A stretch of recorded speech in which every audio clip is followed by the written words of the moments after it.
രണ്ടോ മൂന്നോ piece bread ഉണ്ടെങ്കിൽ മക്കൾ സ്കൂൾ വിട്ട് വരുന്ന സമയത്ത് അവരെ കണ്ണ് പൊടിയിടാൻ നല്ലൊരു എളുപ്പത്തിലൊരു റെസിപ്പി ഉണ്ടാക്കിയാലോ.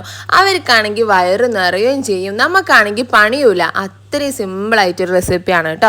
അപ്പോൾ ഒന്ന് ട്രൈ ചെയ്ത് നോക്കണേ. അപ്പോൾ നമുക്ക് ഈ ഒരു സ്നാക്ക് ഉണ്ടാക്കാനും വേണ്ടി ഇതുപോലൊരു ബൗൾ വെച്ചിട്ട് അതിലോട്ടൊരു 1/4 കപ്പ് മൈദ ചേർത്ത് കൊടുക്കാം കേട്ടോ. മൈദയിലോട്ട് തന്നെ ഇതുപോലൊരു 1/4 കപ്പോളം കടലമാവ് കൂടി ചേർത്തിട്ടുണ്ട്. ഇനിയിപ്പോൾ നിങ്ങൾക്ക് വെറും മൈദയിൽ വേണമെങ്കിൽ അങ്ങനെയും എടുക്കാം, ഇനിയിപ്പോൾ കടലമാവ് മാത്രമാണെങ്കിൽ അങ്ങനെയും എടുക്കാം. പക്ഷേ ഇത് രണ്ടും കൂടെ ചേർത്ത് ഉണ്ടാക്കുമ്പോൾ നല്ല ടേസ്റ്റ് ഉണ്ട് കേട്ടോ. പിന്നെ ഇതിലേക്ക് ആവശ്യത്തിനുള്ള ഉപ്പ് ചേർത്ത് കൊടുക്കാം. കൂടെ തന്നെ നമുക്ക് ഇതിലോട്ട് ഒരു നുള്ള ബേക്കിംഗ് സോഡ ചേർത്ത് കൊടുക്കാം. നിർബന്ധമല്ല, ഉണ്ടെങ്കിൽ ചേർത്ത് കൊടുക്കാം, ഇല്ലെങ്കിൽ അത് ഒഴിവാക്കാം കേട്ടോ. പിന്നെ നമുക്ക് ഇതിലോട്ട് ഇതൊന്ന് അരിച്ചെടുത്തതിന് ശേഷം പഞ്ചസാരയാണ് കേട്ടോ ചേർത്ത് കൊടുക്കുന്നത്. അപ്പോൾ ഓൾറെഡി ബ്രെഡിൽ മധുരം ഉണ്ടാവും. ഇനിയിപ്പം പഞ്ചസാര ചേർക്കാണ്ട് നിങ്ങൾക്ക് പൊരിച്ചെടുക്കാം. പക്ഷേ പഞ്ചസാര ചേർക്കുമ്പോൾ കുട്ടികൾക്ക് ഒന്നുകൂടി ഇഷ്ടമാവുമല്ലോ. അപ്പോൾ അതിന് വേണ്ടിയിട്ടോ നമ്മൾ ഇങ്ങനെ ചെയ്തിക്കണേ. അപ്പോൾ ഇതുപോലെ ഒന്ന് അരിച്ചെടുത്ത ശേഷം 2 ടീസ്പൂൺ പഞ്ചസാര കൂടി ആഡ് ചെയ്ത് കൊടുക്കാം കേട്ടോ. പഞ്ചസാര ചേർത്ത് കൊടുത്തതിന് ശേഷം പിന്നെ നമുക്കിതൊന്ന് മിക്സ് ചെയ്തിട്ട് കുറച്ചായിട്ട് വെള്ളം ഒഴിച്ച് നമുക്കിതൊന്ന് കലക്കിയെടുക്കണം.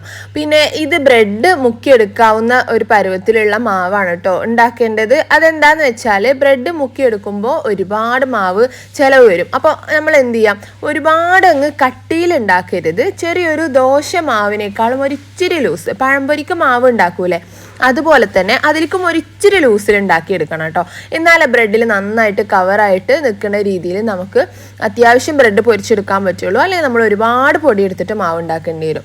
അപ്പോൾ ഇതുപോലെ ഞാൻ കലക്കി എടുത്തിട്ടുണ്ട്. അതിലോട്ട് ഞാൻ നല്ല ടേസ്റ്റ് കിട്ടാൻ വേണ്ടി കുറച്ച് തേങ്ങ ചെറിയതും കൂടെ ചേർത്ത് ഇതുപോലെ ഒന്ന് മിക്സ് ചെയ്ത് കൊടുക്കുന്നുണ്ട് കേട്ടോ.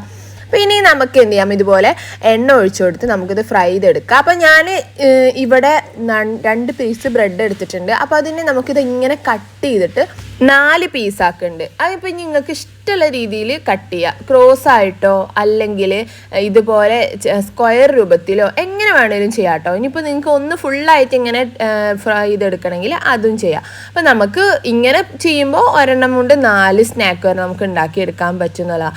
അപ്പോൾ ഇതുപോലെ 4ആയി കട്ട് ചെയ്ത് നമുക്ക് മാവിൽ മുക്കിയിട്ട് നല്ലോണം 2 സൈഡും മുക്കിയിട്ട് നല്ല തിളച്ച എണ്ണയിൽ ഇതുപോലെ ഇട്ട് കൊടുക്കുക. മാവ് കണ്ടില്ല, അത്യാവശ്യം ലൂസായിട്ടുള്ള മാവാണ്. അപ്പോൾ അതുകൊണ്ട് തന്നെ നമുക്ക് വലിയ ബുദ്ധിമുട്ടൊന്നും ഇല്ലാതെ 2 സൈഡും കവറായി കിട്ടും. ഇത് നമുക്കിത് തിരിച്ചിട്ട് കൊടുത്ത് 2 സൈഡും ഒന്ന് മൊരിയിപ്പിച്ചെടുത്താൽ നമുക്കിത് എടുക്കാം കേട്ടോ. എല്ലായിടം ഒന്ന് ബ്രെഡ് മുങ്ങിയിട്ടുണ്ടോ എന്നുള്ളത് നല്ല ഉറപ്പ് വരുത്തണം, അല്ലാന്നുണ്ടെങ്കിൽ ബ്രെഡിലെ എണ്ണ കുടിക്കും. അപ്പോൾ എണ്ണ നമ്മൾ നല്ലോണം മാവിൽ മുക്കിയിട്ട് തന്നെ ഫ്രൈ ചെയ്തെടുക്കാൻ ശ്രദ്ധിക്കണം കേട്ടോ. ഇതുപോലെ നല്ല മൊരിഞ്ഞ് വന്നാൽ നമുക്കിത് എടുക്കാം. അത് നല്ല കഴിക്കാൻ നല്ല ടേസ്റ്റാണ് കേട്ടോ. അപ്പോൾ ഒരു തവണയെങ്കിലും ട്രൈ ചെയ്ത് നോക്കണേ. ഉണ്ടാക്കി നോക്കിയിട്ട് ഫീഡ്ബാക്ക് അറിയിക്കുക. വീഡിയോ ഇഷ്ടമായ ലൈക്ക് ചെയ്യാനും ഷെയർ ചെയ്യാനും കമൻറ്റ് ചെയ്യാനും ഒന്നും മറക്കരുത്. അപ്പോൾ നമുക്ക് അടുത്ത നല്ലൊരു വീഡിയോ ആയിട്ട് ഇൻഷാ അല്ലാഹ് വീണ്ടും കാണാം. താങ്ക്